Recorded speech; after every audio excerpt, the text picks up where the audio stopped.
네, 3월 13일 목요일 헌법 1일일째 시작하겠습니다. 저는 헌법을 강의하는 강성면 변호사입니다.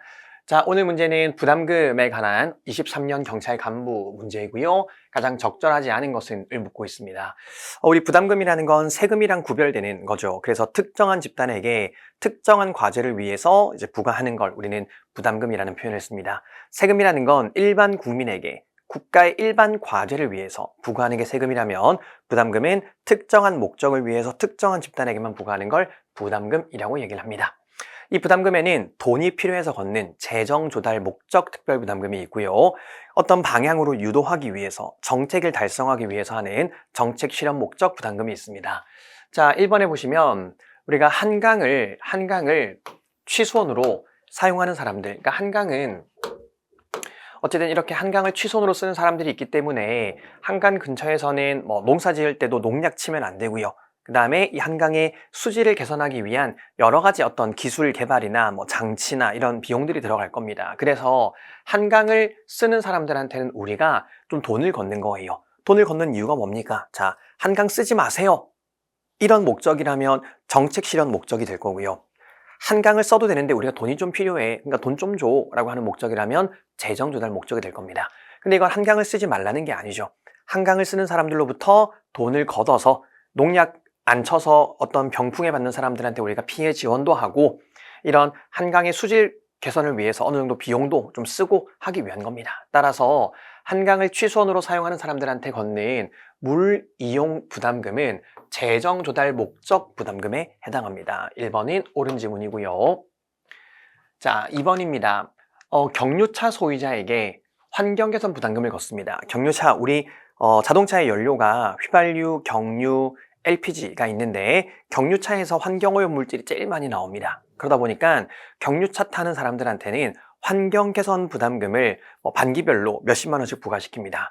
그러니까 경유차 타면은 돈 많이 내야 되는 거구나. 그러면 난 차라리 경유차 안 타고 다른 차 타야지. 이런 식으로 다른 방향으로 좀 유도하는 성격이 있죠. 자, 이런 것들 우리는 뭐라고 부른다고? 정책 실현 목적 특별부담금이라고 부르는 겁니다. 그래서 경유차 소유자에 대한 환경개선 부담금은 정책 실현 목적 특별부담금이고요.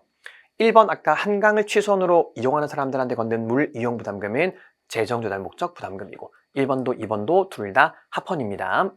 자, 3번은 뭐냐면 여러분 다 아시는 겁니다. 우리가 이제 재개발이나 재건축을 하게 되면은 아파트가 들어서게 되니까 예를 들면 여기에 50세대가 살고 있었는데 아파트가 들어오는 바람에 이제 500세대로 늘어나는 거예요. 그러면 얼마나 가구 수가 증가했습니까? 450세대가 증가를 했죠. 그래서 학교가 필요해지게 됩니다. 그래서 학교를 지어야 되는데 학교를 지을 거면 땅을 사야 되잖아. 그래서 이거를 부담금을 걷는 거죠. 학교 용지 부담금. 다들 아시는 거죠? 이 학교 용지 부담금을 누구한테 걷으면 위헌입니까? 아파트 분양받는 사람들한테 걷으면 위헌이죠. 수분양자에게 걷으면 위헌입니다. 그런데 이 학교 용지 부담금을 개발 사업자한테 부담시키는 것은 원칙적으로 합헌입니다. 개발 사업자한테 부담시키는 건. 자, 그런데 이거를 그러면은 이 아파트 사업을 통해 돈을 버는 개발 사업자에게 부과를 시키더라도 첫 번째, 딱 증가한 가구 수만큼만 개발 사업자가 책임을 져야 되겠죠. 따라서 기존에 비하여 가구 수가 증가하지 않은 부분이 있으면 그 부분은 개발 사업자가 책임질 필요가 없는 거잖아. 근데 기존에 비하여 가구 수가 증가하지 않은 개발 사업분을 제외해주지 않으면은 사실은 이제 증가한 부분뿐만 아니라 다른 부분까지 전부 다 이 개발 사업자의 책임을 지우는 거니까 이거는 평등 원칙의 위반이 되는 거고요. 그렇게 하면 위헌이고. 두 번째는 이제 기존에 학교가 있었고 이 기존의 학교에 내가 돈을 좀 많이 기부했습니다. 예를 들면은 이번에 학교 짓는다고 20억이 필요해. 근데 내가 기존 학교 증축에 5억 정도를 이미 기부했어. 기부 체납. 그러면 기존 학교에 기부 체납한 것도 여기서 빼줘야 되겠죠.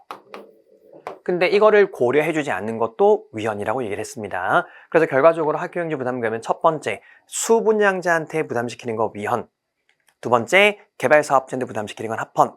그런데 개발사업자한테 부담시키더라도 기존에 비하여 가구 수가, 인구 수가 증가하지 않는 부분까지 부담시키는 건 위헌.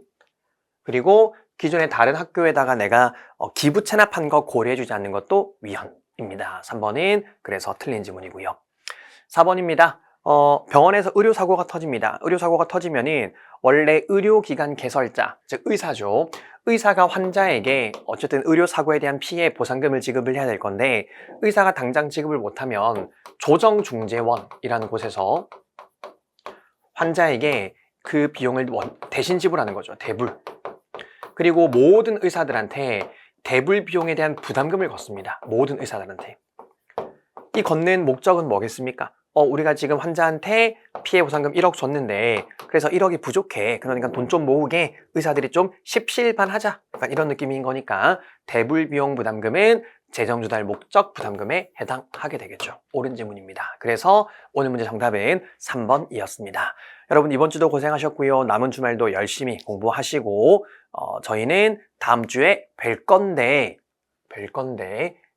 이번 주가 시험이죠. 그렇죠? 그래서 시험 준비하시는 분들 시험 잘 치고 오시고요. 그리고 어쨌든 경험 삼아 보시는 분들도 좀 최선을 다해 보시고 그리고 어쨌든 그동안 여러분들 공부하시느라 고생 정말 많으셨는데 어쨌든 여러분들이 원하시는 좋은 결과를 얻으시기를 저도 같이 응원을 하겠습니다. 고생하셨고 고생하셨습니다. 네, 마치겠습니다. 감사합니다.